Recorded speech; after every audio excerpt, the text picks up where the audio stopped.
ਕੀ ਕਹੋਗੇ ਐਡਾ ਲੰਮਾ ਅੰਦੋਲਨ ਜਿਹੜਾ ਇਹ ਚੱਲਿਆ ਤੇ ਆਖਰਕਾਰ ਕਿਸਾਨਾਂ ਦੀ ਜਿੱਤ ਹੋਈ ਹੈ ਤੇ ਘਰ ਵਾਪਸੀ? ਵੀਰ ਜੀ ਇਹ ਤੇ ਇੱਕੋ ਗੱਲ ਕਹਾਂਗਾ, ਇਹ ਗੁਰੂ ਗੋਬਿੰਦ ਸਿੰਘ ਜੀ ਗੁਰੂ ਨਾਨਕ ਸਾਹਿਬ ਦੀ ਜਿਹੜਾ ਮੈਸੇਜ ਸੀ ਨਾ ਸਬਰ ਸੰਤੋਖ ਦਾ, ਇਹ ਉਹਦੀ ਜਿੱਤ ਹੋਈ ਹੈ। ਇਹ ਜਿਹੜੇ ਲੋਕ ਪੰਜਾਬ ਨੂੰ ਸਾਡੇ ਉੜਦਾ ਪੰਜਾਬ ਕਹਿੰਦੇ ਸੀ, ਇਹ ਉਹਨਾਂ ਦੇ ਮੂੰਹ ਤੇ ਬਹੁਤ ਵੱਡੀ ਚਪੇੜ ਹੈ। ਜਿਹੜੇ ਪੰਜਾਬ ਨੂੰ ਬਦਨਾਮ ਕਰਨ ਦੀ ਕੋਸ਼ਿਸ਼ ਕਰਦੇ ਸੀ ਉਹਨੂੰ ਅੱਜ ਪੰਜਾਬ ਨੂੰ ਸਮਝ ਗਿਆ ਸਾਰਾ ਵਰਲਡ ਕਿ ਪੰਜਾਬ ਕੀ ਕਰ ਸਕਦਾ ਹੈ। ਤੁਸੀਂ ਕੀ ਕਹੋਗੇ? ਤੁਸੀਂ ਵਪਾਰੀ ਹੋ, ਜਿਹੜੇ ਮਲਟੀਨੈਸ਼ਨਲ ਕੰਪਨੀਆਂ ਆ ਰਹੀਆਂ ਨੇ, ਇਸ ਅੰਦੋਲਨ ਦੇ ਨਾਲ ਉਹਨੂੰ ਬ੍ਰੇਕ ਜਿਹੜੀ ਉਹ ਵੱਜੇਗੀ? 100% ਵੱਜੇਗੀ ਜੀ। ਦੇਖੋ ਜੀ, ਅਸੀਂ ਸਿੰਪਲ ਜੀ ਗੱਲ ਹੈ ਵੇ, ਮਲਟੀਨੈਸ਼ਨਲ ਕੰਪਨੀਆਂ ਹੈ ਜਿਹੜਾ ਜੋ ਹਾਲਾਤ ਉਹ ਕਿਤੇ ਸੀ, ਅਗਰ ਮੰਨ ਲਓ ਅਸੀਂ ਜਿਹੜੀ ਅਸੀਂ ਇੱਕ ਆਟਾ ਵੀ ਲੈਂਦੇ ਹਾਂ, ਕੋਈ ਵੀ ਚੀਜ਼ ਲੈਂਦੇ ਹਾਂ ਨਾ, ਉਹਦੇ ਰੇਟ 4 ਗੁਣਾ ਹੋਣੇ ਸੀ। ਮਲਟੀਨੈਸ਼ਨਲ ਕੰਪਨੀ ਤੁਸੀਂ ਦੇਖ ਲਓ, ਜੀਓ ਜਿਹੜਾ ਆਇਆ ਸੀ ਫ੍ਰੀ ਫੋਨ ਵੰਡੇ ਸੀ, ਉਸ ਤੋਂ ਬਾਅਦ ਲੋਕਾਂ ਦੇ 5-5 ਹਜ਼ਾਰ ਦੇ ਬਿੱਲ ਆਏ ਸੀ। ਭੁਗਤਣਾ ਸਾਨੂੰ ਹੀ ਪਿਆ ਸੀ ਨਾ, ਫ੍ਰੀ ਦਾ ਲਾਲਚ ਦੇ ਕੇ ਸਾਨੂੰ ਦੇ ਦਿੱਤਾ, ਉਸ ਤੋਂ ਬਾਅਦ ਭੁਗਤੇ ਤੇ ਅਸੀਂ ਆ ਨਾ। ਮੋਦੀ ਸਰਕਾਰ ਨੂੰ ਕੀ ਸੁਨੇਹਾ ਦੇਣਾ ਚਾਹੋਗੇ? ਮੋਦੀ ਸਰਕਾਰ ਨੂੰ ਅਸੀਂ ਸੁਨੇਹਾ ਨਹੀਂ ਦੇਣਾ ਚਾਹਾਂਗੇ। ਮੋਦੀ ਸਰਕਾਰ ਨੂੰ ਕਿਸਾਨਾਂ ਨੇ ਸੁਨੇਹਾ ਦੇ ਦਿੱਤਾ ਕਿ ਤੁਸੀਂ ਅੱਤ ਕਰੋਗੇ ਤਾਂ ਤੁਹਾਡਾ ਅੰਤ ਹੈਗਾ। ਬਸ ਸਿੰਪਲ ਜੀ ਗੱਲ ਹੈ ਕਿ ਜਿਹੜੀ ਤੁਸੀਂ ਅੱਤ ਕਰ ਚੁੱਕੀ ਸੀ ਨਾ, ਉਹਦਾ ਅੰਤ ਤੁਹਾਨੂੰ ਇਹ 1.5 ਸਾਲ ਦੇ ਕਿਸਾਨ ਮੋਰਚੇ ਨੇ ਦੇ ਦਿੱਤਾ, 38 ਮਹੀਨੇ। ਵਪਾਰੀ ਕੀ ਸੋਚਦਾ ਹੈ? ਇਸ ਅੰਦੋਲਨ ਦੇ ਨਾਲ ਕਿਸਾਨੀ ਨੇ ਮਲਟੀਨੈਸ਼ਨਲ ਕੰਪਨੀਆਂ ਦਾ ਰਾਹ ਜਿਹੜਾ ਰੋਕ ਦਿੱਤਾਗਾ। ਵਪਾਰੀ ਦੀਆਂ ਹੋਰ ਵੀ ਬਹੁਤ ਸਾਰੀਆਂ ਸਮੱਸਿਆਵਾਂ ਨੇ, ਉਹ ਵੀ ਇਸ ਅੰਦੋਲਨ ਵੱਲ ਹਰ ਤਬਕਾ ਜਿਹੜਾ ਦੇਖ ਰਿਹਾ ਸੀ। ਬੇਸ਼ੱਕ ਬੇਰੁਜ਼ਗਾਰ ਸੀਗੇ, ਵਪਾਰੀ ਸੀ, ਹਰ ਨੂੰ ਸੀ ਕਿ ਜੇ ਇਹ ਅੰਦੋਲਨ ਜਿੱਤਿਆ ਜਾਂਦਾਗਾ ਤਾਂ ਲੋਕਾਂ ਦੀ ਤਾਕਤ ਜਿਹੜੀ ਉਹ ਮਜ਼ਬੂਤ ਹੋਊਗੀ, ਲੋਕਾਂ ਦੀ ਗੱਲਾਂ ਦੀ ਸੁਣਵਾਈ ਜਿਹੜੀ ਉਹ ਦੁਬਾਰਾ ਹੋਊਗੀ। ਤੁਸੀਂ ਇਸ ਨਾਲ ਤੇ ਸਾਡੇ ਜਿਹੜਾ ਸੰਯੁਕਤ ਕਿਸਾਨ ਮੋਰਚਾ ਨਾ, ਉਹਦੇ ਵਰਗਾ ਸਮਝਦਾਰ ਮੋਰਚਾ ਨਹੀਂ ਮਿਲ ਸਕਦਾ। ਉਹਨਾਂ ਨੇ ਉਹ ਘੰਟੀ ਵੱਲ ਨਹੀਂ ਨੱਠੇ। ਜੂਨ ਵਿੱਚ ਜਦੋਂ ਕਿ ਲਾਕਡਾਊਨ ਲੱਗਾ ਸੀ, ਕਿਸਾਨਾਂ ਨੇ ਤਾਂ ਬਿੱਲ ਕ੍ਰਾਸ ਹੋਏ, ਉਹ ਘੰਟੀ ਵੱਲ ਨਹੀਂ ਨੱਠਾਇਆ ਉਹਨਾਂ ਨੂੰ ਘੰਟੀ ਵੱਲ ਕੋਵਿਡ ਕਹਿ ਕੇ ਨਹੀਂ ਨੱਠੇ ਨਾ, ਉਹ ਨੱਠੇ ਆਪਣੇ ਪਸ਼ੂਆਂ ਵੱਲ, ਆਪਣੇ ਬਿੱਲਸ ਵੱਲ। ਇਹ ਜਿਹੜੀ ਜਿੱਤ ਹੈ, ਇਹ ਸਿਰਫ ਕਿਸਾਨਾਂ ਦੀ ਜਿੱਤ ਨਹੀਂ ਹੈ, ਇੱਕ ਕਾਮਨ ਮੈਨ ਦੀ ਜਿੱਤ ਹੈ। ਤੁਸੀਂ ਵਪਾਰੀਆਂ ਦੀ ਗੱਲ ਕਰੇ, ਖਾਲੀ ਵਪਾਰੀਆਂ ਦੀ ਜਿੱਤ ਨਹੀਂ ਹੈ। ਜਿਹਦੇ ਮੂੰਹ ਵਿੱਚ ਅੰਨ ਜਾਂਦਾ ਹੈ, ਦਾਣਾ ਜਾਂਦਾ ਹੈ, ਭਾਵੇਂ ਉਹ ਫੋਰਨ ਕੰਟਰੀ 'ਚ ਪੀਜ਼ਾ ਖਾਂਦਾ, 버ਗਰ ਖਾਂਦਾ ਜਾਂ ਇਟਾਲੀਅਨ ਕੁਝ ਵੀ ਖਾਂਦਾ ਜਾਂ ਕੁਝ ਵੀ ਖਾਂਦਾ, ਤੇ ਉਹ ਜੁੜਿਆ ਜ਼ਮੀਨ ਨਾਲ, ਇਹ ਉਹਦੀ ਜਿੱਤ ਹੈ। ਤੇ ਟਿੱਕਰੀ ਬਾਰਡਰ ਤੇ ਪਿਛਲੇ 1 ਸਾਲ ਤੋਂ ਕਿਸਾਨਾਂ ਦਾ ਸੰਘਰਸ਼ ਜੋ ਸੀ ਉਹ ਬਦਦਸਤੂਰ ਜਾਰੀ ਸੀ। ਹੁਣ ਆਖਰਕਾਰ ਕਿਸਾਨ ਜਥੇਬੰਦੀਆਂ ਤੇ ਸਰਕਾਰ ਦਰਮਿਆਨ ਸਹਿਮਤੀ ਜਿਹੜੀ ਉਹ ਬਣ ਚੁੱਕੀ ਹੈ ਕਿ ਜੋ ਤਮਾਮ ਮੰਗਾਂ ਸਰਕਾਰ ਦੇ ਅੱਗੇ ਕਿਸਾਨਾਂ ਵੱਲੋਂ ਰੱਖੀਆਂ ਗਈਆਂ ਸੀ, ਉਹ ਬੇਸ਼ੱਕ 3 ਖੇਤੀ ਕਾਨੂੰਨ ਰੱਦ ਕਰਵਾਉਣ ਦੀ ਗੱਲਬਾਤ ਸੀ, MSP ਤੇ ਕਾਨੂੰਨੀ ਗਰੰਟੀ ਨੂੰ ਲੈ ਕੇ ਜਿਹੜੇ ਕੇਸ ਦਰਜ ਹੋਏ ਕਿਸਾਨਾਂ ਤੇ, ਉਹਨਾਂ ਨੂੰ ਰੱਦ ਕਰਾਉਣ ਦੀ ਮੰਗ ਸੀ ਬੇਸ਼ੱਕ। ਤੇ ਮੰਗ ਮੰਨੇ ਜਾਣ ਤੋਂ ਬਾਅਦ ਹੁਣ ਤੁਸੀਂ ਦੇਖ ਰਹੇ ਹੋ ਕਿ ਕਿਸਾਨਾਂ ਵੱਲੋਂ ਇੱਥੇ ਜੋ ਘਰ ਬਣਾਏ ਗਏ ਸਨ ਆਰਜੀ, ਉਹਨਾਂ ਨੂੰ ਵੀ ਪੁੱਟਿਆ ਜਾ ਰਿਹਾ। ਪੰਜਾਬ ਵਾਪਸੀ ਦੀ ਤਿਆਰੀ ਜਿਹੜੀ ਹੈ ਜ਼ੋਰ ਸ਼ੋਰ ਦੇ ਨਾਲ ਕਿਸਾਨਾਂ ਵੱਲੋਂ ਕੀਤੀ ਜਾ ਰਹੀ ਹੈ। ਇਸ ਅੰਦੋਲਨ ਦੇ ਦੌਰਾਨ ਜਿੱਥੇ ਕਿਸਾਨ ਜਥੇਬੰਦੀਆਂ ਜਿੱਤੀਆਂ ਨੇ, ਜਿੱਥੇ ਤਮਾਮ ਕਿਸਾਨ ਜਿੱਥੇ ਨੇ, ਉੱਥੇ ਕਈ ਕਿਸਮ ਦੇ ਰਿਸ਼ਤੇ ਵੀ ਜਿਹੜੇ ਨੇ ਇਸ ਅੰਦੋਲਨ ਦੇ ਵਿੱਚੋਂ ਵਿਕਸਿਤ ਹੋਏ ਨੇ। ਇਹਨਾਂ ਤਮਾਮ ਮੁੱਦਿਆਂ ਨੂੰ ਲੈ ਕੇ ਕਿਸਾਨ ਇੱਥੇ ਨੇ, ਕਿਸਾਨਾਂ ਦੇ ਸਹਿਯੋਗੀ ਇੱਥੇ ਨੇ, ਉਹਨਾਂ ਦੇ ਨਾਲ ਗੱਲਬਾਤ ਕਰਦੇ ਹੋ। ਕੀ ਕਹੋਗੇ ਐਡਾ ਲੰਮਾ ਅੰਦੋਲਨ ਜਿਹੜਾ ਇਹ ਚੱਲਿਆ ਤੇ ਆਖਰਕਾਰ ਕਿਸਾਨਾਂ ਦੀ ਜਿੱਤ ਹੋਈ ਹੈ ਤੇ ਘਰ ਵਾਪਸੀ ਹੋ ਰਹੀ ਹੈ? ਵੀਰ ਜੀ ਇਹ ਤੇ ਇੱਕੋ ਗੱਲ ਕਹਾਂਗਾ, ਗੁਰੂ ਗੋਬਿੰਦ ਸਿੰਘ ਜੀ ਗੁਰੂ ਨਾਨਕ ਸਾਹਿਬ ਦੀ ਜਿਹੜਾ ਮੈਸੇਜ ਸੀ ਨਾ ਸਬਰ ਸੰਤੋਖ ਦਾ, ਇਹ ਉਹਦੀ ਜਿੱਤ ਹੋਈ ਹੈ। ਇਹ ਜਿਹੜੇ ਲੋਕ ਪੰਜਾਬ ਨੂੰ ਸਾਡੇ ਉੜਦਾ ਪੰਜਾਬ ਕਹਿੰਦੇ ਸੀ, ਇਹ ਉਹਨਾਂ ਦੇ ਮੂੰਹ ਤੇ ਬਹੁਤ ਵੱਡੀ ਚਪੇੜ ਹੈ। ਜਿਹੜੇ ਪੰਜਾਬ ਨੂੰ ਬਦਨਾਮ ਕਰਨ ਦੀ ਕੋਸ਼ਿਸ਼ ਕਰਦੇ ਸੀ, ਉਹਨੂੰ ਅੱਜ ਪੰਜਾਬ ਨੂੰ ਸਮਝ ਗਿਆ ਸਾਰਾ ਵਰਲਡ ਕਿ ਪੰਜਾਬ ਕੀ ਕਰ ਸਕਦਾ ਹੈ। ਇਹ ਲੜਾਈ ਜਿਹੜੀ ਸੀ, ਇਹ ਅਸੀਂ ਕਹਿ ਦਿੰਦੇ ਹਾਂ ਕਿਸਾਨਾਂ ਦੀ ਸੀ, ਕਿਸਾਨਾਂ ਦੀ ਨਹੀਂ ਸੀ, ਸਾਡੀ ਲੜਾਈ ਸੀ। ਕਿਉਂਕਿ ਕੱਲ੍ਹ ਨੂੰ ਜਿਹੜੇ ਅਸੀਂ ਮਾਲ ਦੇ ਅੰਦਰ ਜਿਹੜੀ ਅਸੀਂ 10 ਰੁਪਏ ਦਾ ਅਸੀਂ ਚੱਲੀ ਬਾਹਰੋਂ ਦੀ ਖਾਂਦੇ ਹਾਂ, ਮਾਲ ਦੇ ਅੰਦਰ 50 ਰੁਪਏ ਦੀ ਵਿਕਦੀ ਸੀ, ਉਹ ਭੁਗਤਣਾ ਸੀ। ਲੇਕਿਨ ਲੜਾਈ ਇਹਨਾਂ ਨੇ ਲੜੀ, ਅਸੀਂ ਇਹਨਾਂ ਦਾ ਸ਼ੁਕਰਾਨਾ ਕਰਨ ਆਏ ਹਾਂ, ਹੋਰ ਕੁਝ ਨਹੀਂ ਕਰ ਸਕਦੇ ਇਸ ਤੋਂ ਜ਼ਿਆਦਾ। ਤੁਸੀਂ ਕੀ ਕਹੋਗੇ? ਤੁਸੀਂ ਵਪਾਰੀ ਹੋ, ਜਿਹੜੇ ਮਲਟੀਨੈਸ਼ਨਲ ਕੰਪਨੀਆਂ ਆ ਰਹੀਆਂ ਨੇ, ਇਸ ਅੰਦੋਲਨ ਦੇ ਨਾਲ ਉਹਨੂੰ ਬ੍ਰੇਕ ਜਿਹੜੀ ਉਹ ਵੱਜੇਗੀ? 100% ਵੱਜੇਗੀ ਜੀ। ਦੇਖੋ ਜੀ, ਅਸੀਂ ਸਿੰਪਲ ਜੀ ਗੱਲ ਹੈ ਵੇ, ਮਲਟੀਨੈਸ਼ਨਲ ਕੰਪਨੀਆਂ ਹੈ ਜਿਹੜਾ ਜੋ ਹਾਲਾਤ ਉਹ ਕਿਤੇ ਸੀ, ਅਗਰ ਮੰਨ ਲਓ ਅਸੀਂ ਜਿਹੜੀ ਅਸੀਂ ਇੱਕ ਆਟਾ ਵੀ ਲੈਂਦੇ ਹਾਂ, ਕੋਈ ਵੀ ਚੀਜ਼ ਲੈਂਦੇ ਹਾਂ ਨਾ, ਉਹਦੇ ਰੇਟ 4 ਗੁਣਾ ਹੋਣੇ ਸੀ। ਮਲਟੀਨੈਸ਼ਨਲ ਕੰਪਨੀ ਤੁਸੀਂ ਦੇਖ ਲਓ, ਜੀਓ ਜਿਹੜਾ ਆਇਆ ਸੀ ਫ੍ਰੀ ਫੋਨ ਵੰਡੇ ਸੀ, ਉਸ ਤੋਂ ਬਾਅਦ ਲੋਕਾਂ ਦੇ 5-5 ਹਜ਼ਾਰ ਦੇ ਬਿੱਲ ਆਏ ਸੀ। ਭੁਗਤਣਾ ਸਾਨੂੰ ਹੀ ਪਿਆ ਸੀ ਨਾ, ਫ੍ਰੀ ਦਾ ਲਾਲਚ ਦੇ ਕੇ ਸਾਨੂੰ ਦੇ ਦਿੱਤਾ, ਉਸ ਤੋਂ ਬਾਅਦ ਭੁਗਤੇ ਤੇ ਅਸੀਂ ਆ ਨਾ। ਅੱਜ ਵੀ 75 ਰੁਪਏ ਦਾ ਰੀਚਾਰਜ ਕਹਿ ਕੇ ਜੀਓ ਦਾ ਫੋਨ ਵੇਚਦਾ, ਅੱਜ ਉਹ 150 ਰੁਪਏ ਤੇ ਪਹੁੰਚ ਗਿਆ। ਭੁਗਤਾਨ ਤੇ ਅਸੀਂ ਕਰ ਰਹੇ ਹਾਂ ਨਾ। ਇਹ ਲੜਾਈ ਜ਼ਰੂਰ ਇਹਨਾਂ ਦੀ ਸੀ, ਲੇਕਿਨ ਭੁਗਤਾਨ ਸਾਡਾ ਸੀ। ਸਮਾਂ ਸਾਡਾ ਆਉਣ ਵਾਲਾ ਫਿਊਚਰ ਸਾਡੇ, ਅਗਰ ਮੰਨ ਲਓ ਇਹ ਬਿੱਲ ਲਾਗੂ ਹੋ ਜਾਂਦੇ, ਅਗਲੇ 6 ਮਹੀਨੇ ਬਾਅਦ ਸਾਡਾ ਜਿਹੜਾ ਬਿੱਲ ਸੀ, ਜਿਹੜਾ ਘਰ ਦਾ ਖਰਚਾ ਸੀ, ਉਹ 10,000 ਤੋਂ 20,000 ਰੁਪਏ ਤੋਂ ਵਧਣਾ ਸੀ। ਹਰ ਚੀਜ਼ ਤੇ ਇਫੈਕਟ ਆਉਣਾ ਸੀ। ਐਸੈਂਸ਼ੀਅਲ ਕਮੋਡਿਟੀ ਐਕਟ ਵੀ ਸੀ, ਇਹਦੇ 'ਚ 2 ਐਕਟ ਕਿਸਾਨਾਂ ਦੇ ਨਾਲ ਸੰਬੰਧਿਤ ਸੀ, ਤੀਜਾ ਜਿਹੜਾ ਐਕਟ ਸੀਗਾ ਉਹ ਜ਼ਰੂਰੀ ਵਸਤਾਂ ਦੇ ਭੰਡਾਰਨ ਨੂੰ ਲੈ ਕੇ ਸੀਗਾ। ਮਹਿੰਗਾਈ ਤੋਂ ਪਹਿਲਾਂ ਹੀ ਵਪਾਰੀ ਹੋਵੇ, ਕਿਸਾਨ ਹੋਵੇ, ਆਮ ਲੋਕ ਹੁਣ ਉਹ ਪਰੇਸ਼ਾਨ ਨੇ, ਬਹੁਤ ਬੁਰੀ ਤਰ੍ਹਾਂ ਪਰੇਸ਼ਾਨ ਨੇ। ਤਾਂ ਹੁਣ ਇਸ ਅੰਦੋਲਨ ਦੇ ਨਾਲ ਕੀ ਆਮ ਲੋਕਾਂ ਨੂੰ ਕੀ ਰਾਹਤ ਹੋਊਗੀ, ਕੀ ਭਵਿੱਖ ਦੇ ਵਿੱਚ ਇਸ ਅੰਦੋਲਨ ਦਾ ਚਾਨਣ ਜਿਹੜਾ ਕਿਸ ਤਰ੍ਹਾਂ ਦਿਖਾਈ ਦੇਊਗਾ? ਦੇਖੋ ਜੀ, ਸਭ ਤੋਂ ਵੱਡਾ ਪੁਆਇੰਟ ਹੈਗਾ ਵੇ ਕਿ ਜਿਹੜੇ ਸਾਡੇ ਇੰਕਰੀਜ਼ਿੰਗ ਹੋਣੀ ਸੀ ਚੀਜ਼ਾਂ ਦੀ, ਉਹ ਐਟਲੀਸਟ ਉਹ ਰੁਕ ਜਾਏਗੀ। ਪੰਜਾਬ ਦੇ ਦੇਖੋ, ਪੰਜਾਬ ਆਲ ਓਵਰ ਇੰਡੀਆ ਦੇ ਅੰਦਰ ਜਿਹੜੀ ਕ੍ਰੌਪ ਹੈਗੀਆਂ ਨੇ, ਉਹ ਐਟਲੀਸਟ ਉਹ ਸਾਡੇ ਜਿਹੜੇ ਬਿਲਸ, ਜਿਹੜੇ ਸਾਡੇ ਮੰਥਲੀ ਐਸੈਂਸ਼ੀਅਲ ਚੀਜ਼ਾਂ ਦੇ ਜਿਹੜੇ ਵਧਣੀਆਂ ਸੀ, ਉਹ ਐਟਲੀਸਟ ਉਹ ਘਟ ਜਾਣਗੀਆਂ। ਸਾਨੂੰ ਇਹ ਬੜਾ ਵੱਡਾ ਫਰਕ ਪਏਗਾ ਉਸ ਚੀਜ਼ ਦਾ। ਮੋਦੀ ਸਰਕਾਰ ਨੂੰ ਕੀ ਸੁਨੇਹਾ ਦੇਣਾ ਚਾਹੋਗੇ? ਦੇਖੋ, ਮੋਦੀ ਸਰਕਾਰ ਨੂੰ ਅਸੀਂ ਸੁਨੇਹਾ ਨਹੀਂ ਦੇਣਾ ਚਾਹਾਂਗੇ। ਮੋਦੀ ਸਰਕਾਰ ਨੂੰ ਕਿਸਾਨਾਂ ਨੇ ਸੁਨੇਹਾ ਦੇ ਦਿੱਤਾ ਵੇ ਕਿ ਤੁਸੀਂ ਅੱਤ ਕਰੋਗੇ ਤਾਂ ਤੁਹਾਡਾ ਅੰਤ ਹੈਗਾ। ਬਸ ਸਿੰਪਲ ਜੀ ਗੱਲ ਹੈ ਕਿ ਜਿਹੜੀ ਤੁਸੀਂ ਅੱਤ ਕਰ ਚੁੱਕੀ ਸੀ ਨਾ, ਉਹਦਾ ਅੰਤ ਤੁਹਾਨੂੰ ਇਹ 1.5 ਸਾਲ ਦੇ ਕਿਸਾਨ ਮੋਰਚੇ ਨੇ ਦੇ ਦਿੱਤਾ, 38 ਮਹੀਨਿਆਂ ਦੇ। ਸਿਰਫ ਇਸ ਤੋਂ ਇਹਦਾ ਹੋਰ ਕੁਝ ਨਹੀਂ ਕਹਾਂਗਾ ਮੈਂ। ਤੁਸੀਂ ਕੀ ਕਹੋਗੇ ਕਿਸਾਨਾਂ ਦੀ ਇਸ ਵੱਡੀ ਜਿੱਤ ਬਾਰੇ? ਇਹਦਾ ਸਮਾਜਿਕ ਸੰਦੇਸ਼ ਕੀ ਹੈ, ਸਮਾਜਿਕ ਪ੍ਰਭਾਵ ਜਿਹੜੇ ਉਹ ਕੀ ਰਹਿਣਗੇ? ਦੇਖੋ, ਜਦ ਬੁਰਾਈ ਦਾ ਵੱਧ ਹੋਇਆ ਹੈ, ਉਹਦਾ ਅੰਤ ਹੋਇਆ ਹੀ ਹੋਇਆ ਹੈ। ਇਹ ਇਸ ਵੇਲੇ ਬੁਰਾਈ ਦਾ ਅੰਤ ਹੋਇਆ। ਸਰਕਾਰ ਨੇ ਅੱਤ ਮਚਾਤੀ ਸੀ, ਹਰ ਜਗ੍ਹਾ ਤੇ ਲੁੱਟਣ ਦੀ ਕੋਸ਼ਿਸ਼, ਹਰ ਜਗ੍ਹਾ ਤੇ। ਇਹ ਕਿਸਾਨਾਂ ਨੇ, ਮਜ਼ਦੂਰਾਂ ਨੇ ਤੇ ਲੋਕਾਂ ਨੇ ਮਿਲ ਕੇ ਸਰਕਾਰ ਨੂੰ ਇਹੋ ਜਿਹੀ ਠੱਲ ਪਾਈ ਹੈ ਕਿ ਉਹ ਦੁਬਾਰਾ ਇਹੋ ਜਿਹਾ ਕੋਈ ਕਰਨ ਦੀ ਹਿੰਮਤ ਨਹੀਂ ਕਰਨਗੇ। ਤੇ ਬਾਕੀ ਆਈ ਹੈ ਕਿ ਆਪਣਾ ਸਰਕਾਰ ਥੋੜਾ ਜਿਹਾ ਸਮਝੇ, ਲੋਕਾਂ ਦੀ ਭਾਵਨਾ ਨੂੰ ਸਮਝੇ ਤੇ ਲੋਕਾਂ ਦੇ ਫਾਇਦੇ ਦੀ ਗੱਲ ਕਰੇ। ਲੋਕਾਂ ਨੇ ਸਰਕਾਰ ਨੂੰ ਚੁਣਿਆ ਤੇ ਲੋਕਾਂ ਨੇ ਸਰਕਾਰ ਨੂੰ ਆਪਣੇ ਵਾਸਤੇ ਚੁਣਿਆ, ਨਾ ਕਿ ਕਾਰਪੋਰੇਟ ਘਰਾਣੇ ਵਾਸਤੇ ਚੁਣਿਆ। ਇਸ ਕਰਕੇ ਇਹ ਲੋਕਾਂ ਦੇ ਫਾਇਦੇ ਦੀ ਗੱਲ ਕਰਨ। ਮੋਦੀ ਆਵੇ, ਚਾਹੇ ਕਾਂਗਰਸ ਆਵੇ, ਚਾਹੇ ਈਟੀਸੀ ਕੋਈ ਵੀ ਆਵੇ, ਪਰ ਲੋਕਾਂ ਦਾ ਭਲਾ ਹੋਣਾ ਚਾਹੀਦਾ ਹੈ। ਇਹ ਲੋਕਾਂ ਦਾ ਭਲਾ ਨਹੀਂ ਕਰਦੇ, ਪਹਿਲਾਂ ਲੋਕਾਂ ਤੋਂ ਵੋਟਾਂ ਲੈ ਲੈਂਦੇ ਆ, ਬਾਅਦ 'ਚ ਆਪਣਾ ਭਲਾ ਕਰਦੇ ਆ। ਅਸੀਂ ਤਾਂ ਇਹੀ ਕਹਿੰਦੇ ਆ, ਸਾਰੇ ਮਿਲ ਕੇ, ਹੁਣ ਇਲੈਕਸ਼ਨ ਆ ਰਹੇ ਆ, 5 ਸਟੇਟਾਂ 'ਚ ਇਲੈਕਸ਼ਨ ਆ ਰਹੇ ਆ, ਲੋਕਾਂ ਨੂੰ ਇਹੀ ਅਪੀਲ ਹੈ, ਆਪਣੇ ਸਿਲੈਕਟਡ ਜਿਹੜੇ ਬੰਦੇ ਨੇ ਉਹਨਾਂ ਨੂੰ ਵੋਟ ਦਿਓ। ਉਹਨਾਂ ਦਾ ਜੋ ਵੀ ਹੈ ਪਹਿਲੇ ਦੇਖੋ ਕਿ ਉਹਨਾਂ ਦਾ ਬਾਇਓਡਾਟਾ ਕੀ ਹੈਗਾ। ਇਹ ਨਾ ਹੋਵੇ ਕਿ ਮਿੱਠੇ ਬਣ ਕੇ ਸਾਡੇ ਤੋਂ ਵੋਟ ਲੈ ਲੈਣ ਤੇ ਕੱਲ ਨੂੰ ਤੁਹਾਨੂੰ ਉਹ ਐਵੇਂ ਹੀ ਬਲੈਕਮੇਲ ਕਰਨ, ਜਿਵੇਂ ਕਿ ਸੈਂਟਰ ਗਵਰਨਮੈਂਟ ਕਰ ਰਹੀ ਹੈ। ਇਹੀ ਮੇਰਾ ਸੰਦੇਸ਼ ਹੈ ਕਿ ਸਾਰੇ ਮਿਲ ਵੰਡ ਕੇ ਰਹੋ ਔਰ ਉਸ ਤੋਂ ਬਾਅਦ ਇਹੋ ਜਿਹਾ ਕੋਈ ਕਰਨ ਦਾ ਹਿੰਮਤ ਨਾ ਕਰੇ ਜੋ ਕਿ ਗਵਰਨਮੈਂਟ ਨੇ ਕੀਤਾ। ਵਪਾਰੀ ਕੀ ਸੋਚਦਾ ਗਾ ਇਸ ਅੰਦੋਲਨ ਦੇ ਨਾਲ? ਕਿਸਾਨੀ ਨੇ ਮਲਟੀਨੈਸ਼ਨਲ ਕੰਪਨੀਆਂ ਦਾ ਰਾਹ ਜਿਹੜਾ ਰੋਕ ਦਿੱਤਾ ਗਾ। ਵਪਾਰੀ ਦੀਆਂ ਹੋਰ ਵੀ ਬਹੁਤ ਸਾਰੀਆਂ ਸਮੱਸਿਆਵਾਂ ਨੇ, ਉਹ ਵੀ ਇਸ ਅੰਦੋਲਨ ਵੱਲ ਹਰ ਤਬਕਾ ਜਿਹੜਾ ਦੇਖ ਰਿਹਾ ਸੀ। ਬੇਸ਼ੱਕ ਬੇਰੋਜ਼ਗਾਰ ਸੀਗੇ, ਵਪਾਰੀ ਸੀ, ਹਰ ਨੂੰ ਸੀ ਕਿ ਜੇ ਇਹ ਅੰਦੋਲਨ ਜਿੱਤਿਆ ਜਾਂਦਾ ਗਾ ਤਾਂ ਲੋਕਾਂ ਦੀ ਤਾਕਤ ਜਿਹੜੀ ਉਹ ਮਜ਼ਬੂਤ ਹੋਊਗੀ, ਲੋਕਾਂ ਦੀ ਗੱਲਾਂ ਦੀ ਸੁਣਵਾਈ ਜਿਹੜੀ ਉਹ ਦੁਬਾਰਾ ਹੋਊਗੀ। ਤੁਸੀਂ ਇਸ ਨਜ਼ਰੀਏ ਨਾਲ? ਵੀਰ ਜੀ, ਤੁਸੀਂ ਕੁਐਸਚਨ ਬੜਾ ਵਧੀਆ ਪੁੱਟ ਕੀਤਾ ਹੈ। ਵਪਾਰੀ, ਅਸੀਂ ਜਿੰਨੇ ਵੀ ਇੱਥੇ ਖੜੇ ਆ, ਦਿੱਲੀ ਦਾ ਇੱਕ ਸਭ ਤੋਂ ਵੱਡਾ ਇੰਡਸਟਰੀਅਲ ਏਰੀਆ ਬਵਾਨਾ ਇੰਡਸਟਰੀਅਲ ਏਰੀਆ। ਅਸੀਂ ਬਵਾਨਾ ਇੰਡਸਟਰੀਅਲ ਏਰੀਆ ਤੋਂ ਪਹਿਲੇ ਦਿਨ ਤੋਂ ਕਿਸਾਨ ਅੰਦੋਲਨ ਨਾਲ ਜੁੜੇ ਹੋਏ ਹਾਂ ਔਰ ਇੱਕੋ ਹੀ ਇੰਡਸਟਰੀਅਲ ਏਰੀਆ ਜਿਹੜਾ ਕਿਸਾਨੀ ਅੰਦੋਲਨ ਨਾਲ ਜੁੜਿਆ ਹੋਇਆ। ਜੇ ਤੁਸੀਂ ਵਪਾਰੀ ਦੀ ਗੱਲ ਕਰਦੇ ਹੋ, ਸਾਡਾ ਇੰਡਸਟਰੀਅਲ ਏਰੀਆ ਹੈ। ਅਸੀਂ ਕੋਈ ਵੀ ਅੰਦੋਲਨ, ਜੇ ਇਹ ਅੰਦੋਲਨ ਫੇਲ ਹੁੰਦਾ, ਅੱਜ ਤੋਂ ਬਾਅਦ ਅੰਦੋਲਨ ਹੋਣੇ ਬੰਦ ਹੋ ਜਾਣੇ ਸੀਗੇ।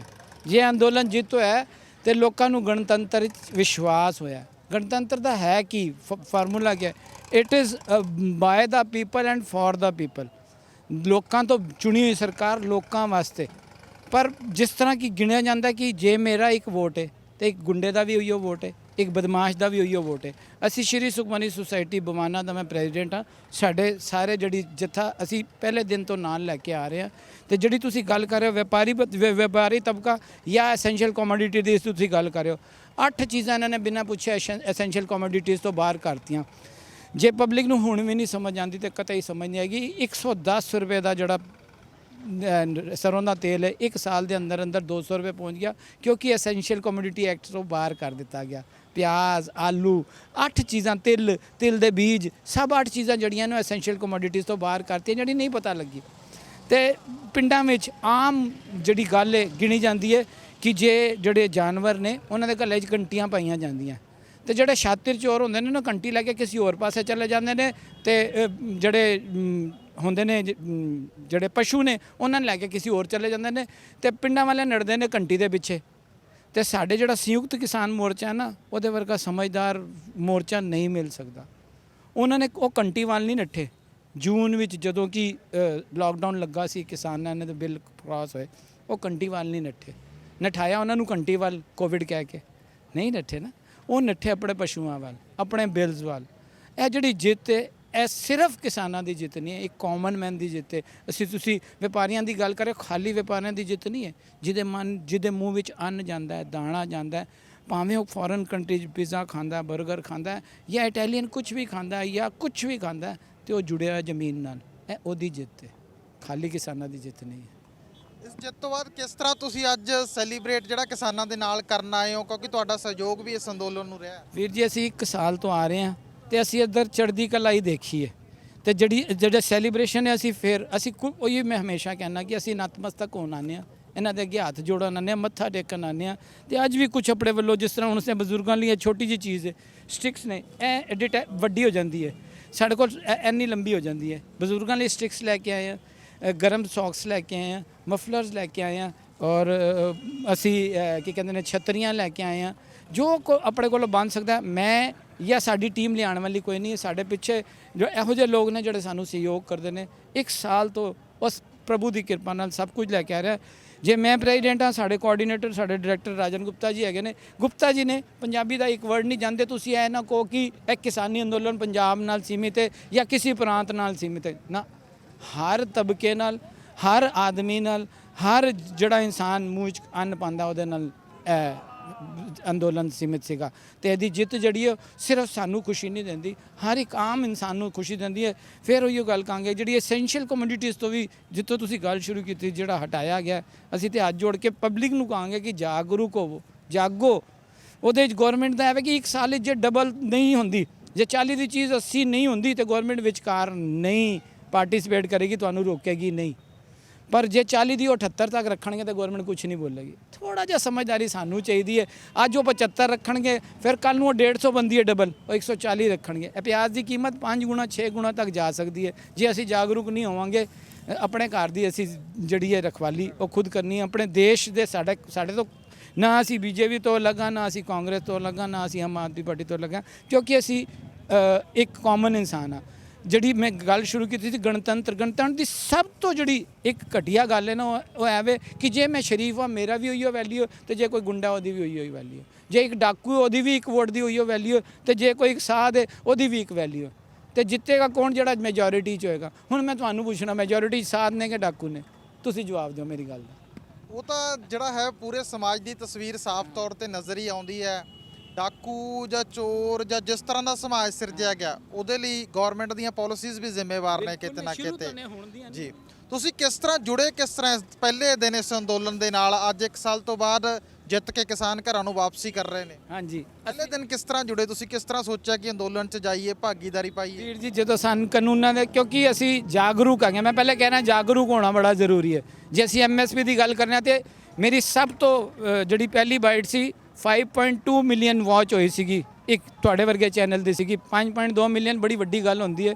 ਔਰ ਤਕਰੀਬਨ 98,000 ਸ਼ੇਅਰ ਹੋਏ ਸੀਗੇ ਉਹਦੇ 'ਚ ਸਿਰਫ MSP ਦੀ ਗੱਲ ਕੀਤੀ ਸੀ। ਅਸੀਂ ਫੈਕਟਰੀ ਵਾਲੇ ਹਾਂ, ਅਸੀਂ ਵਪਾਰੀ ਹਾਂ, ਸਾਨੂੰ ਪਤਾ ਸਾਡੀ ਚੀਜ਼ ਕੀ ਕਾਸਟ ਕਰਦੀ ਹੈ, ਰॉ ਮਟੀਰੀਅਲ ਕਿੰਨੇ ਦਾ, ਸਾਡਾ ਵਰਕਰ ਕਿੰਨਾ ਪੈਂਦਾ, ਸਾਡੀ ਬਿਜਲੀ ਕਿੰਨੀ ਪੈਂਦੀ ਹੈ, ਸਾਡੀ ਪੈਕਿੰਗ ਦਾ ਖਰਚਾ ਕੀ ਹੈ, ਉਹਦੇ ਬਾਅਦ ਸਾਡੀ ਹੋਰ ਜਿਹੜੀਆਂ ਟੂਜ਼ ਐਂਡ ਫਰੋ ਫਰੇਟਸ ਕਿੰਨੀ ਹੈ, ਸਾਨੂੰ ਆਪਣੀ ਕਾਸਟਿੰਗ ਪਤਾ ਲੱਗ ਜਾਂਦੀ ਹੈ। ਸਾਡੀ ਕਾਸਟਿੰਗ ਸੇ 110 ਰੁਪਏ, ਮੈਂ ਚਾਹੁੰਦਾ ਮੈਂ 140 ਵੇਚਾਂ, ਮੈਂ ਉਹਨੂੰ 140 ਰੱਖਾਂਗਾ। ਇੱਕ ਕਿਸਾਨ ਵਾਹਿਦ ਇੱਕੋ ਕਿਸਾਨ ਜਿਹੜਾ ਐਸਾ ਹੈ ਜਿਹੜੀ ਆਪਣੀ ਪ੍ਰੋਡਕਟ ਦੀ MRP ਨਹੀਂ ਤੈਅ ਕਰਦਾ, ਉਹ MSP ਮੰਗਦਾ। What is MSP? That is minimum support price. ਕਿ ਮੇਰੀ ਇੰਨਾ ਖਰਚਾ ਹੈ, 50% ਮੇਰਾ ਵਿੱਚ ਹੈ ਜੋੜ ਦਿਓ, ਜਿਹੜੀ ਸਾਡੀ ਸਵਾਮੀਨਾਥਨ ਕਮਿਸ਼ਨ ਹੈ, ਮੇਰਾ C2+50 ਕਰ ਦਿਓ, ਤੇ ਮੈਨੂੰ ਵਾਰਾ ਆਉਂਦਾ। ਅਸੀਂ ਉਹ ਵੀ ਨਹੀਂ ਦੇ ਸਕਦੇ। ਕਿਉਂ ਨਹੀਂ ਦੇ ਸਕਦੇ? ਕਿਉਂਕਿ ਸਾਨੂੰ ਪਤਾ ਕਿ ਇਹ ਮਜਬੂਰ ਹੈ। 1 ਸਾਲ ਜਾਂ 6 ਮਹੀਨੇ ਮਿਹਨਤ ਕਰਦਾ, ਮੀਂਹ ਸਹਿੰਦਾ, ਸਰਦੀ ਸਹਿੰਦਾ, ਗਰਮੀ ਸਹਿੰਦਾ, ਫਿਰ ਹੱਥ ਜੋੜ ਕੇ ਕਹਿੰਦਾ ਪ੍ਰਭੂ ਬਾਰਿਸ਼ ਨਾ ਦੇ ਦੇ, ਕਹਿੰਦਾ ਨਾ। ਉਹ ਫਿਰ ਵੀ ਉਹਦੇ ਉੱਤੇ ਡਿਪੈਂਡ ਕਰਦਾ ਸੀ, ਤਾਂ ਉਹਦਾ ਨਾਂ ਅੰਨਦਾਤਾ ਪਾਇਆ। ਤੇ ਜਦੋਂ ਅਸੀਂ ਜਾਗਰੂਕ ਹਾਂ, ਸਾਨੂੰ ਪਤਾ ਲੱਗਿਆ ਇਹ ਸਪੋਰਟ ਜਾਂ ਇਹ ਸਪੋਰਟ, ਮੇਰੇ ਨਾਲ 2 ਬੰਦੇ ਖੜੇ ਨੇ, ਇਹ ਸਾਡੀ ਸੁਸਾਇਟੀ ਦੇ ਪਿਲਰ ਹੀ ਨਹੀਂ ਨੇ, ਸਾਡੀ ਸੁਸਾਇਟੀ ਦੀ ਜਿਹਨੂੰ ਬੇਸ ਕਹਿ ਸਕਦੇ ਹਾਂ, ਜਿਹਨੂੰ ਅਸੀਂ ਨੀਂਵ ਕਹਿ ਸਕਦੇ ਹਾਂ, ਉਵੇਂ ਇਹਨਾਂ ਨੇ। ਮੈਂ ਸਭ ਤੋਂ ਪਹਿਲੇ ਨੀਤੂ ਕਿੱਥੇ, ਉਹ ਹੈਗਾ ਸਭ ਤੋਂ ਪਹਿਲੇ। ਮੈਂ ਉਹਦੀ ਗੱਲ ਕਰ ਰਿਹਾ। ਇਹਨੇ ਮੈਨੂੰ ਕਿਹਾ ਕਿ ਵੀਰ ਜੀ ਇਤਨਾ ਬੜਾ ਕੰਮ ਹੋ ਗਿਆ, ਚਲੇ। ਤੇ ਮੈਂ, ਇਹ ਸਾਡਾ ਜੁਆਇੰਟ ਸੈਕਟਰੀ ਹੈ, ਰਹਿੰਦਾ ਪਿੱਛੇ ਵੇ। ਇਹਨੇ ਮੈਨੂੰ ਕਿਹਾ ਕਰਨ, ਅਸੀਂ ਗੱਲ ਕੀਤੀ ਆਪਣੇ ਇਹਨਾਂ ਨਾਲ ਕੋਆਰਡੀਨੇਟਰ ਨਾਲ, ਰਾਜਨ ਗੁਪਤਾ, ਕਿਹਾ ਬਿਲਕੁਲ ਚਲੋ ਜੀ। ਸਾਡੇ ਕੋਲ ਸੇਵਾ ਕਰਨ ਲਈ 1 ਰੁਪਿਆ ਨਹੀਂ ਸੀਗਾ, ਪਰ ਨੀਅਤ ਸਾਫ਼ ਸੀਗੀ। ਲੋਕਾਂ ਨੇ ਇੱਧਰੋਂ ਹੀ ਨਹੀਂ, ਹਰ ਜਗ੍ਹਾ ਤੋਂ, ਕੋਈ ਦਮਨ ਤੋਂ ਮੇਰੀ ਕਜ਼ਨਸ ਨੇ, ਕੋਈ ਕਿੱਧਰੋਂ, ਹਰ ਜਗ੍ਹਾ ਤੋਂ ਮਦਦ ਆਈ। ਕੋਈ ਅਮਰੀਕਾ, ਕੈਨੇਡਾ ਮੇਰੀ ਬੇਟੀ ਹੈ, ਜੋ ਜਿੰਨੇ ਦਿੱਤਾ, ਅਸੀਂ ਇੱਥੇ ਆ ਕੇ ਮੱਥਾ ਟੇਕ ਦਿੱਤਾ। ਮੈਂ ਚਾਹਾਂਗਾ ਤੁਸੀਂ गुप्ता जी तो भावें हिंदी च लवो क्योंकि गुप्ता जी क्या कहोगे इस आंदोलन की जीत इतनी बड़ी हुई है इस पे? पहले तो हम आपके चैनल का बहुत शुक्रगुजार हैं कि आप आज के दिन भी आए हुए हैं और सब कुछ दिखा रहे हैं और बता रहे हैं। हम श्री सुखमणि सोसाइटी से हैं, बवाना से, इंडस्ट्री एरिया से। मेरा नाम राजन गुप्ता है। हम इसे ना जी पहले दिन से तीर्थ मान चुके थे। मतलब हम तीर्थ मान चुके थे। हम जब भी आए ये सोच के आए, जैसे आज हम ये स्टिकर लगा हुआ है कि अपने अन्नदाता की सेवा में हमेशा, हम एक तीर्थ मान चुके थे और सेवा के तौर पे ही हम यहाँ पे आते थे। और यही आंदोलन को हमने माना और वाहेगुरु से बार बार प्रार्थना करते रहे कि भगवान ये अपने घर चले जाएं और ठीक ठाक अपने घर के परिवारों के बीच में रहें, और ऐसा हो गया जी।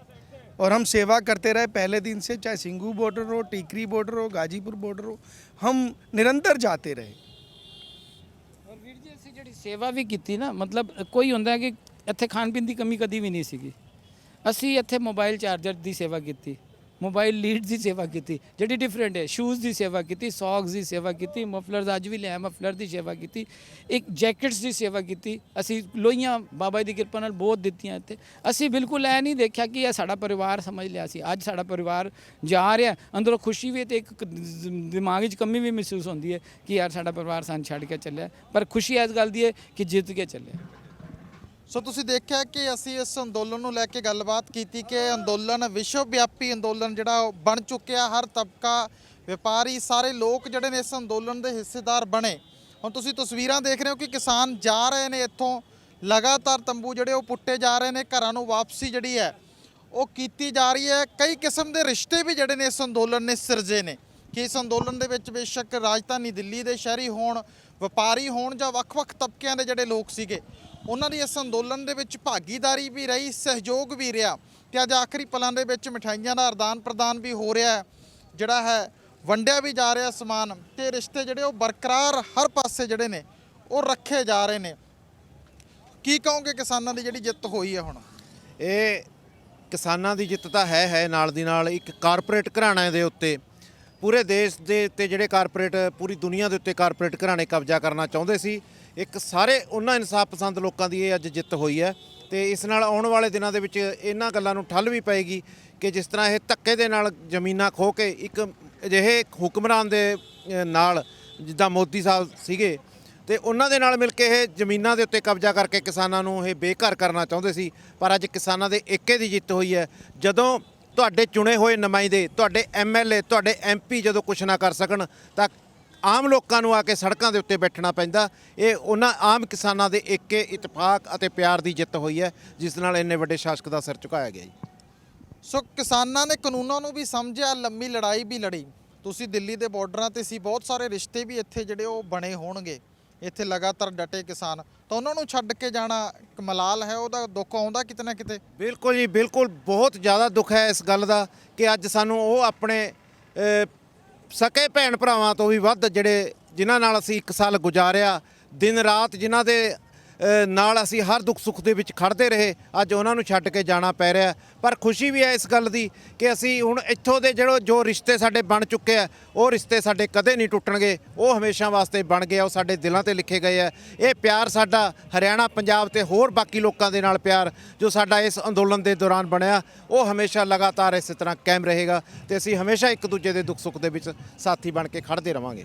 ਪੰਜਾਬ ਫੁੱਲਾਂ ਦੀ ਵਰਖਾ ਕਰਨ ਨੂੰ ਤਿਆਰ ਖੜਾ, ਕਿਸਾਨਾਂ ਤੇ ਕਿਸਾਨ ਤਿਆਰ ਨੇ। ਬਿਲਕੁਲ ਬਿਲਕੁਲ ਜੀ, ਜਦੋਂ ਪੰਜਾਬ ਤਿਆਰ ਹੈ ਤਾਂ ਕਿਸਾਨ ਕਿਉਂ ਨਹੀਂ ਤਿਆਰ ਹੋਣਗੇ। ਆਖਰਕਾਰ ਕਿਸਾਨਾਂ ਨੇ ਇੱਕ 100 ਸਾਲਾਂ ਬਾਅਦ ਇੱਕ ਅਜਿਹੀ ਜਿੱਤ ਪ੍ਰਾਪਤ ਕੀਤੀ ਹੈ ਜੋ ਕਾਰਪੋਰੇਟ ਘਰਾਣਿਆਂ ਦਾ ਮੂੰਹ ਮੋੜਿਆ, ਤੇ ਇੱਕ ਅਜਿਹੀ ਸਰਕਾਰ ਜਿਸ ਨੂੰ ਕਿਹਾ ਜਾਂਦਾ ਸੀ ਕਿ 56 ਇੰਚ ਦੀ ਛਾਤੀ ਹੈ, ਇਹ ਕਦੇ ਕੋਈ ਕਾਨੂੰਨ ਆਪਣਾ ਵਾਪਸ ਨਹੀਂ ਲੈਂਦਾ, ਇਹ ਤਾਂ ਜੋ ਕਹਿੰਦਾ ਉਹ ਪੱਥਰ ਦੇ ਉੱਤੇ ਲਕੀਰ ਹੈ। ਉਹ ਸਾਰੀਆਂ ਗੱਲਾਂ ਨੂੰ ਝੂਠ ਸਾਬਤ ਕਰਾ ਕੇ ਉਸ ਦੇ ਮੂੰਹੋਂ ਮਾਫੀ ਤੱਕ ਮੰਗਵਾਈ ਕਿ ਮੈਨੂੰ ਮਾਫ ਕਰ ਦਿਓ, ਮੈਂ ਇਹ ਗਲਤੀ ਕੀਤੀ ਸੀਗੀ। ਸੋ ਅੱਜ ਕਿਸਾਨ ਬਾਗੋ ਬਾਗ ਹਨ, ਬਹੁਤ ਖੁਸ਼ ਹਨ ਇਸ ਗੱਲ ਤੋਂ। ਤੇ ਜਿਵੇਂ ਪੰਜਾਬ ਸਾਡੇ ਸਵਾਗਤ ਲਈ ਤਿਆਰ ਹੈ ਤੇ ਉਸੇ ਤਰ੍ਹਾਂ ਸਾਰੇ ਕਿਸਾਨ ਵੀ ਅੱਜ ਸਵਾਗਤ ਲਈ ਤਿਆਰ ਹਨ। ਕਿਸਾਨਾਂ ਨੇ ਵੱਡੀ ਲੜਾਈ ਜਿਹੜੀ ਉਹ ਜਿੱਤੀ ਹੈਗੀ, ਪਰ ਇਹਦੇ ਬਾਅਦ ਇੱਕ ਸਮੱਸਿਆ ਹੋਰ ਹੈ ਕਿ ਪੰਜਾਬ ਦੇ ਵਿੱਚ ਵੀ 2022 ਦੇ ਵਿੱਚ ਵੋਟਾਂ ਨੇ। ਵੋਟਾਂ ਨੂੰ ਲੈ ਕੇ ਸਾਰੀਆਂ ਜਿਹੜੀਆਂ ਪਾਰਟੀਆਂ ਨੇ ਖਿੱਚੋਤਾਣ ਜਾਰੀ ਹੈ, ਬਿਆਨਬਾਜ਼ੀ ਜਾਰੀ ਹੈ। ਤਾਂ ਇੱਕ ਪੰਜਾਬ ਦੇ ਵਿੱਚ ਵੀ ਵਾਅਦਾ ਹੋਇਆ ਸੀ ਕਿਸਾਨਾਂ ਦਾ ਪੂਰਨ ਕਰਜ਼ਾ ਮਾਫੀ ਦਾ, ਪਰ ਉਹ ਵਾਅਦਾ ਜਿਹੜਾ ਉਹ ਹਾਲੇ ਤੱਕ ਨੇਪਰੇ ਨਹੀਂ ਚੜਿਆ। ਇਹ ਵੀ ਬਹੁਤ ਗਲਤ ਗੱਲ ਹੈ ਕਿ ਇਹ ਸਰਕਾਰਾਂ ਕੋਈ ਵੀ ਆਉਂਦੀਆਂ ਆ, ਹੁਣ ਵੀ ਜਿਹੜੇ ਆਉਣ ਵਾਲੇ ਦਿਨਾਂ ਦੇ ਵਿੱਚ ਇਲੈਕਸ਼ਨ ਹੋਣ ਜਾ ਰਹੇ ਆ, ਉਸ ਦੇ ਵਾਸਤੇ ਵੀ ਝੂਠੇ ਤੋਂ ਝੂਠੇ, ਇੱਕ ਤੋਂ ਇੱਕ ਵਾਅਦੇ, ਇੱਕ ਤੋਂ ਇੱਕ ਲਾਰੇ ਲਾਏ ਜਾ ਰਹੇ ਹਨ। ਸੋ ਮੇਰੀ ਆਪਣੀ ਜੋ ਨਿੱਜੀ ਰਾਏ ਹੈ ਉਹ ਤਾਂ ਇਹੀ ਹੈ ਕਿ ਜਿਸ ਤਰ੍ਹਾਂ ਅਸੀਂ ਇਕਜੁੱਟ ਹੋ ਕੇ ਇੰਨਾ ਵੱਡਾ ਅੰਦੋਲਨ ਚਲਾਇਆ, ਇੱਥੇ ਬੈਠੇ ਇਕਜੁੱਟ ਹੋ ਕੇ ਇਹ ਕਾਨੂੰਨ ਰੱਦ ਕਰਵਾਏ, ਉਸੇ ਤਰੀਕੇ ਸਾਡੇ ਸਾਰੇ ਕਿਸਾਨਾਂ ਨੂੰ ਇੱਕ ਧਿਰ ਬਣ ਕੇ, ਇੱਕ ਸਿਆਸੀ ਪਾਰਟੀ ਬਣ ਕੇ ਪੰਜਾਬ ਦੇ ਵਿੱਚ ਵੀ ਇਲੈਕਸ਼ਨ ਲੜਨਾ ਚਾਹੀਦਾ, ਤਾਂ ਕਿ ਇਹ ਜੋ 70 ਸਾਲਾਂ ਤੋਂ ਸਾਨੂੰ ਸਰਕਾਰਾਂ ਲੁੱਟਦੀਆਂ ਆ ਰਹੀਆਂ ਹਨ, ਹਰ ਸਾਲ ਝੂਠੇ ਵਾਅਦੇ, ਲਾਰੇ ਤੇ ਪੰਜਾਬ ਨੂੰ ਇੰਨਾ ਕਰਜ਼ਾਈ ਕਰ ਦਿੱਤਾ ਕਿ ਪੰਜਾਬ ਦੇ ਬੱਚੇ ਸਿਰ ਲੱਖਾਂ ਦਾ ਕਰਜ਼ਾ ਹੋ ਗਿਆ ਤੇ ਉਹਨਾਂ ਨੂੰ ਪੰਜਾਬ ਛੱਡ ਕੇ ਅੱਜ ਵਿਦੇਸ਼ਾਂ ਵੱਲ ਕੂਚ ਕਰਨਾ ਪੈ ਰਿਹਾ। ਸੋ ਇਹ ਸਾਰਿਆਂ ਦੇ ਉੱਤੇ ਠੱਲ ਤਾਂ ਹੀ ਲੱਗ ਸਕਦੀ ਹੈ ਅਗਰ ਕੋਈ ਅਜਿਹੀ ਕਿਸਾਨ ਪੱਖੀ ਸਰਕਾਰ ਆਵੇ ਜਿਹੜੀ ਕਿਸਾਨਾਂ ਬਾਰੇ, ਆਮ ਲੋਕਾਂ ਬਾਰੇ ਸੋਚ ਸਕੇ, ਆਮ ਲੋਕਾਂ ਦਾ ਭਲਾ ਕਰ ਸਕੇ ਤੇ ਬਿਨਾਂ ਕਿਸੇ ਵਾਅਦਿਆਂ ਤੋਂ ਜੋ ਧਰਾਤਲ ਦੇ ਉੱਤੇ ਹੋਵੇ, ਜੋ ਅਸਲੀਅਤ ਦੇ ਵਿੱਚ ਹੋਵੇ, ਉਹੀ ਕੰਮ ਕਰਕੇ ਉਹੀ ਵਾਅਦੇ ਕੀਤੇ ਜਾਣ, ਨਾ ਕਿ ਕੋਈ ਜੁਮਲੇ ਸੁਣਾਏ ਜਾਣ। ਤੁਹਾਨੂੰ ਲੱਗਦਾ ਹੈ ਕਿ ਕਿਸਾਨ ਲੀਡਰਾਂ ਨੂੰ ਜਿਹੜਾ ਖੁੱਲ੍ਹੇਆਮ ਇਕਜੁੱਟ ਹੋ ਕੇ ਜਿਹੜਾ ਸਿਆਸੀ ਪਾਰਟੀ ਬਣਾ ਕੇ ਮੈਦਾਨ 'ਚ ਆਉਣਾ ਚਾਹੀਦਾ? ਬਿਲਕੁਲ ਜੀ, ਬਿਲਕੁਲ ਆਉਣਾ ਚਾਹੀਦਾ ਹੈ। ਹਾਲਾਂਕਿ ਕਈ ਕਿਸਾਨ ਜਥੇਬੰਦੀਆਂ ਨੇ ਵਿੱਚੋਂ ਕਿਹਾ ਵੀ ਹੈ ਇਸ ਗੱਲ ਦਾ, ਚੜੂਨੀ ਸਾਹਿਬ ਹੋ ਗਏ, ਮਨਜੀਤ ਸਿੰਘ ਰਾਏ ਜੀ ਨੇ ਵੀ ਕਿਹਾ ਹੈਗਾ, ਪਰ ਮੈਨੂੰ ਲੱਗਦਾ ਹੈ ਕਿ ਸਾਰੇ ਕਿਸਾਨ ਜਿੰਨੇ ਵੀ ਜਥੇਬੰਦੀਆਂ ਨੇ, ਕਾਸ਼ ਅਗਰ 32 ਦੀ 32 ਜਥੇਬੰਦੀਆਂ ਜਿੱਦਾਂ ਏਕਾ ਕਰਕੇ SKM ਹੈ, ਉਹ ਇੱਕ ਧਿਰ ਬਣ ਕੇ ਅਗਰ ਪੰਜਾਬ ਦੇ ਵਿੱਚ ਲੜੇ ਤਾਂ ਇਹ ਕਲੀਨ ਸਵੀਪ ਪੂਰਨ ਤੌਰ ਤੇ ਸਾਰੀਆਂ ਦੀ ਸਾਰੀਆਂ ਸੀਟਾਂ ਦੇ ਉੱਤੇ ਹੁੰਜਾ ਫੇਰ ਜਿੱਤ ਪ੍ਰਾਪਤ ਕਰ ਸਕਦਾ ਹੈ ਅਤੇ ਪੰਜਾਬ ਦੇ ਲੋਕਾਂ ਦੇ ਭਲੇ ਦੀ ਆਸ ਇਹਨਾਂ ਤੋਂ ਜ਼ਰੂਰ ਕੀਤੀ ਜਾ ਸਕਦੀ ਹੈ। ਫਿਰ ਹੁਣ ਤੁਹਾਨੂੰ ਕੀ ਲੱਗਦਾ ਹੈ ਕਿ ਪੰਜਾਬ ਦੇ ਲਈ ਖੇਤੀ ਪਾਲਿਸੀ ਵੀ ਨਹੀਂ ਹੈਗੀ? ਪੰਜਾਬ ਦੇ ਕਿਸਾਨ ਦੀ ਕਰਜ਼ੇ ਦੀ ਸਮੱਸਿਆ ਪਹਿਲਾਂ ਵੀ ਹੈ, ਇੱਕ ਲੜਾਈ ਜਿੱਤ ਲਈ ਹੈ, ਪਰ ਇਹ ਲੜਾਈ ਜਿੱਤਣ ਦੇ ਨਾਲ ਪਹਿਲਾਂ ਵਾਲੀ ਹਾਲਤ ਜਿਹੜੀ ਬਰਕਰਾਰ ਹੈ। MSP ਨੂੰ ਲੈ ਕੇ ਕਮੇਟੀ ਬਣਾਉਣ ਦੀ ਗੱਲ ਸਰਕਾਰ ਨੇ ਕੀਤੀ ਹੈ। ਜੇ ਸਰਕਾਰ ਕਮੇਟੀ ਦੇ ਵਿੱਚ ਸਹੀ ਢੰਗ ਦੇ ਨਾਲ MSP ਜਿਹੜੀ ਆ ਉਹ ਲਾਗੂ ਨਹੀਂ ਕਰਦੀ ਤਾਂ ਉਹਦੇ ਬਾਅਦ ਕੀ ਰੂਪ ਰੇਖਾ ਤੁਹਾਡੇ ਸਾਹਮਣੇ ਹੋਣੀ ਚਾਹੀਦੀ ਹੈ? ਦੁਬਾਰਾ ਫੇਰ ਕਿਸਾਨਾਂ ਨੂੰ ਇਸ ਸੰਘਰਸ਼ ਦੇ ਵਿੱਚ ਉਤਰਨਾ ਪੈਣਾ ਹੈ, ਕਿਉਂਕਿ ਦੇਖੋ ਇਹ ਜੋ ਅੱਜ ਹੋਇਆ ਇਹ ਸਿਰਫ ਇਹਨਾਂ ਨੇ ਉਹ ਕਾਨੂੰਨ ਰੱਦ ਕੀਤੇ ਹਨ ਜਿਹੜੇ ਕਿ ਪਿਛਲੇ ਸਾਲ 1 ਸਾਲ ਪਹਿਲਾਂ ਇਹਨਾਂ ਨੇ ਲੈ ਕੇ ਆਉਣ ਦੀ ਕੋਸ਼ਿਸ਼ ਕੀਤੀ ਸੀ, ਪਰ ਕਿਉਂਕਿ ਕਿਸਾਨ ਖੁਦਕਸ਼ੀਆਂ ਉਵੇਂ ਦੀਆਂ ਉਵੇਂ ਕਾਇਮ ਹਨ, ਕਰਜ਼ਾ ਉਵੇਂ ਦਾ ਉਵੇਂ ਖੜਾ ਹੈ ਕਿਸਾਨਾਂ ਸਿਰ ਤੇ ਖੇਤੀ ਦਾ ਲਾਹੇਵੰਦ ਕੋਈ ਭਾਅ ਮਿਲਦਾ ਨਹੀਂ ਹੈ। ਸੋ ਇਹਨਾਂ ਸਾਰੀਆਂ ਸਮੱਸਿਆਵਾਂ ਨੂੰ ਅਗਰ ਸੁਹਿਰਦ ਤਰੀਕੇ ਦੇ ਨਾਲ ਕਿਸਾਨਾਂ ਦੇ ਹੱਥ ਦੇ ਵਿੱਚ ਕੋਈ ਵਾਗਡੋਰ ਹੋਵੇ ਫਿਰ ਤਾਂ ਹੱਲ ਕੀਤਾ ਜਾ ਸਕਦਾ ਹੈ, ਨਹੀਂ ਤਾਂ ਫਿਰ ਸਾਨੂੰ ਦੁਬਾਰਾ ਇੱਕ ਵਾਰੀ ਫਿਰ ਇਸੇ ਰਾਹ ਦੇ ਉੱਤੇ, ਅੰਦੋਲਨ ਦੇ ਰਾਹ ਉੱਤੇ ਤੁਰਨਾ ਪਵੇਗਾ ਤੇ ਫਿਰ ਇੱਕ ਵਾਰੀ ਫਿਰ ਲੜ ਕੇ ਜੋ ਹੈ ਸਾਨੂੰ ਆਪਣੇ ਹੱਕ ਲੈਣੇ ਪੈਣਗੇ। 750 ਕਿਸਾਨਾਂ ਦੀ ਸ਼ਹਾਦਤ ਵੀ ਇਸ ਅੰਦੋਲਨ ਦੌਰਾਨ ਹੋਈ ਹੈ, ਉਹਨਾਂ ਨੂੰ ਵੀ ਨਮਨ ਹੈ, ਪਰ ਨਾਲੋਂ ਨਾਲ ਕਿਸਾਨਾਂ ਨੇ ਜਿਸ ਮੰਗਾਂ ਨੂੰ ਲੈ ਕੇ ਮੋਰਚਾ ਲਾਇਆ ਸੀ ਉਹ ਜਿੱਤਿਆ ਗਿਆ ਹੈਗਾ। ਤਾਂ ਤੁਸੀਂ ਵੀ ਇਸ ਸੰਘਰਸ਼ ਦਾ ਹਿੱਸਾ ਰਹੇ ਹੋ, ਤੁਸੀਂ ਕੀ ਬਲਬਲੇ ਆਪਣੇ ਜਿਹੜੇ ਉਹ ਸਾਂਝੇ ਕਰੋਗੇ ਇਸ ਸਮੇਂ? ਦੁੱਖ ਤਾਂ ਹੁੰਦਾ ਹੀ ਹੈ, ਕਿਉਂਕਿ ਉਹ ਵੀ ਸਾਡੇ ਵੀਰ ਭਰਾ ਸੀ ਜਿਹੜੇ ਬਜ਼ੁਰਗ ਸੀ। 750 ਹੈ, ਕਿਉਂਕਿ ਪਹਿਲਾਂ ਇਹਨਾਂ ਨੇ ਵੀ ਕਿਹਾ ਸੀ ਜੋ ਮੈਂ ਕਾਨੂੰਨ ਬਣਾਇਆ ਉਹ ਕਿਸਾਨ ਹਿਤੈਸ਼ੀ ਨੇ, ਹੁਣ ਉਹਨੇ ਵਾਪਸ ਲੈਣ ਲੱਗੇ ਵੀ ਇਹ ਗੱਲ ਕਿ ਇਹ ਕਿਸਾਨ ਹਿਤੈਸ਼ੀ ਨੇ। ਫਿਰ ਇਹਨਾਂ 'ਚੋਂ ਇੱਕ ਡਿਸੀਜਨ ਗਲਤ ਸੀ, ਕਿਹੜਾ ਸੀ? ਅਗਰ ਪਹਿਲਾ ਡਿਸੀਜਨ ਸਹੀ ਸੀ ਤਾਂ ਫਿਰ ਇਹਨਾਂ ਨੇ ਹੁਣ ਵਾਪਸ ਕਿਉਂ ਲੈ ਗਏ? ਪਹਿਲਾ ਗਲਤ ਸੀ ਤਾਂ ਫਿਰ ਜਿਹੜੇ 750 ਸ਼ਹੀਦ ਹੋਏ ਆ ਉਹਨਾਂ ਦਾ ਜ਼ਿੰਮੇਵਾਰ ਕੌਣ ਹੈ? ਤਾਂ ਦੁੱਖ ਤਾਂ ਹੁੰਦਾ ਹੀ ਇਸ ਚੀਜ਼ ਨੂੰ ਲੈ ਕੇ ਵੀ ਚਲੋ ਠੀਕ ਹੈ, ਅੰਦੋਲਨ ਚੱਲਿਆ, ਇੱਕ ਬਹੁਤ ਵੱਡੀ ਇਤਿਹਾਸਕ ਜਿੱਤ ਹੈ, ਸ਼ਹੀਦੀਆਂ ਹੁੰਦੀਆਂ ਨੇ, ਜ਼ਰੂਰ ਹੁੰਦੀਆਂ ਨੇ, ਲੇਕਿਨ ਇਹ ਦੁੱਖ ਜ਼ਰੂਰ ਰਹੇਗਾ ਸਾਨੂੰ ਇਹਨਾਂ ਚੀਜ਼ਾਂ ਦੇ ਵਿੱਚ। ਕਿਸਾਨਾਂ ਨੂੰ ਮਵਾਲੀ ਵੀ ਕਿਹਾ ਗਿਆ, ਨੈਕਸਲਾਈਟ ਕਿਹਾ ਗਿਆ, ਵੱਖਵਾਦੀ ਕਿਹਾ ਗਿਆ, ਖਾਲਿਸਤਾਨੀ ਕਿਹਾ ਗਿਆ, ਯਾਨੀ ਕਿ ਜਿੰਨਾ ਕੁਝ ਕਿਹਾ ਜਾ ਸਕਦਾ ਸੀ ਕਿਸਾਨਾਂ ਨੂੰ ਵੱਧ ਤੋਂ ਵੱਧ ਕਿਹਾ ਗਿਆ ਉਹ।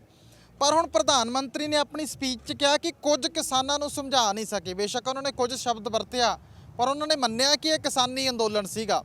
ਤਾਂ ਉਹ ਜਿਹੜੇ ਵਿਅਕਤੀਆਂ ਨੇ ਉਸ ਸਮੇਂ ਟਿੱਪਣੀਆਂ ਕੀਤੀਆਂ ਉਹ ਵੀ ਸੱਤਾ ਧਿਰ ਦੇ ਨਾਲ ਹੀ ਸੰਬੰਧਿਤ ਸੀਗੇ, ਕੇਂਦਰੀ ਰਾਜ ਮੰਤਰੀ ਵੀ ਸੀ, ਬਾਕੀ MP ਵੀ ਸੀਗੇ। ਤਾਂ ਹੁਣ ਉਸ ਮੁੱਦੇ ਨੂੰ ਲੈ ਕੇ ਤੁਸੀਂ ਪ੍ਰਧਾਨ ਮੰਤਰੀ ਨੂੰ ਕੀ ਕਹਿਣਾ ਚਾਹੋਗੇ? ਦੇਖੋ ਜੀ, ਗੱਲ ਇਹ ਹੈਗੀ ਹੈ ਕਿ ਬਹੁਤ ਗਲਤ ਹੈ। ਪੰਜਾਬ ਦੇ ਵਿੱਚੋਂ ਵੀ ਕੁਝ ਜਿਹੜੇ ਸੀਗੇ BJP ਦੇ ਵੱਡੇ ਲੀਡਰ ਸੀਗੇ, ਉਹਨਾਂ ਨੇ ਵੀ ਇਹ ਗੱਲ ਕਹੀ ਸੀ। ਉਹਨਾਂ ਨੇ ਵੀ ਕਿਹਾ ਸੀ ਕਿ ਇਹ ਅੱਤਵਾਦੀ ਹਨ, ਇਹ ਖਾੜਕੂ ਟਾਈਪ ਲੋਕ ਹਨ, ਜਾਂ ਇਹਨਾਂ ਦੇ ਵਿੱਚ ਅਸਮਾਜਿਕ ਤੱਤ ਆ ਚੁੱਕੇ ਹਨ। ਪਰ ਜਦ ਕਿ ਹੁਣ ਸਾਬਤ ਹੋ ਗਿਆ ਇਸ ਗੱਲ ਦਾ ਕਿ ਸਾਰੇ ਦੇ ਸਾਰੇ ਕਿਸਾਨ ਸੀ ਤੇ ਕਿਸਾਨ ਏਕੇ ਨੇ ਜੋ ਹੈ ਅੱਜ ਇਹਨਾਂ ਦਾ ਸਿਰ ਝੁਕਾਇਆ। ਸੋ ਮੈਨੂੰ ਲੱਗਦਾ ਹੈ ਕਿ ਆਉਣ ਵਾਲੇ ਦਿਨਾਂ ਦੇ ਵਿੱਚ ਵੀ ਸਰਕਾਰ ਨੂੰ ਇਹ ਅਹਿਸਾਸ ਹੋਵੇਗਾ, ਜ਼ਰੂਰ ਹੋਵੇਗਾ, ਕਿ ਇਹ ਕਿਸਾਨੀ ਦੇ ਨਾਲ ਜਿਹੜੀ ਕਿ ਮੇਨ ਜੜ ਹੈ ਪੰਜਾਬ ਦੀ, ਹਿੰਦੁਸਤਾਨ ਦੀ, ਜਿਸ ਦੇ ਉੱਤੇ ਖੇਤੀ ਦੇ ਉੱਤੇ ਇਹ ਦੇਸ਼ ਨਿਰਭਰ ਹੈ, ਸੋ ਉਹਨਾਂ ਨੂੰ ਗਲਤ ਬੋਲ ਕੇ ਉਹਨਾਂ ਨੇ ਕੋਈ ਚੰਗਾ ਨਹੀਂ ਕੀਤਾ। ਸੋ ਇਸ ਗੱਲ ਦਾ ਜਵਾਬ ਇਹਨਾਂ ਨੂੰ ਆਉਣ ਵਾਲੀਆਂ ਚੋਣਾਂ ਦੇ ਵਿੱਚ ਜ਼ਰੂਰ ਦੇਸ਼ ਵਾਸੀ ਵੀ ਜ਼ਰੂਰ ਦੇਣਗੇ ਜੀ। ਸੋ ਤੁਸੀਂ ਦੇਖ ਰਹੇ ਹੋ ਕਿ ਕਿਸਾਨ ਖੁਸ਼ ਵੀ ਨੇ ਇਸ ਲੜਾਈ ਤੋਂ ਜਿੱਤਣ ਤੋਂ ਬਾਅਦ, ਤੇ ਨਾਲੋਂ ਨਾਲ ਜੋ ਟਿੱਪਣੀਆਂ ਕਿਸਾਨਾਂ ਨੂੰ ਲੈ ਕੇ ਕੀਤੀਆਂ ਗਈਆਂ ਤੇ ਜੋ ਆਉਣ ਵਾਲੇ ਭਵਿੱਖ ਦੇ ਵਿੱਚ ਕਿਸਾਨਾਂ ਦੀਆਂ ਸਮੱਸਿਆਵਾਂ ਨੇ ਉਹਨਾਂ ਨੂੰ ਲੈ ਕੇ ਸੰਘਰਸ਼ ਜਾਰੀ ਰੱਖਣ ਦੀ ਗੱਲ ਵੀ ਕਿਸਾਨਾਂ ਵੱਲੋਂ ਕੀਤੀ ਜਾ ਰਹੀ ਹੈ। ਤੇ ਉਹਨਾਂ ਟਿੱਪਣੀਆਂ ਦਾ ਮਲਾਲ ਜਿਹੜਾ ਹੈ ਉਹ ਕਿਸਾਨਾਂ ਦੇ ਦਿਲ ਦੇ ਵਿੱਚ ਕਿਤੇ ਨਾ ਕਿਤੇ ਜ਼ਰੂਰ ਹਲੇ ਵੀ ਰੜਕ ਰਿਹਾ ਹੈਗਾ। ਸੋ ਕੈਮਰਾਮੈਨ ਜੋਬਨਦੀਪ ਦੇ ਨਾਲ ਅਰਸ਼ਦੀਪ ਸਿੰਘ, ਸਿੰਘੂ ਬਾਰਡਰ, ਦਿੱਲੀ।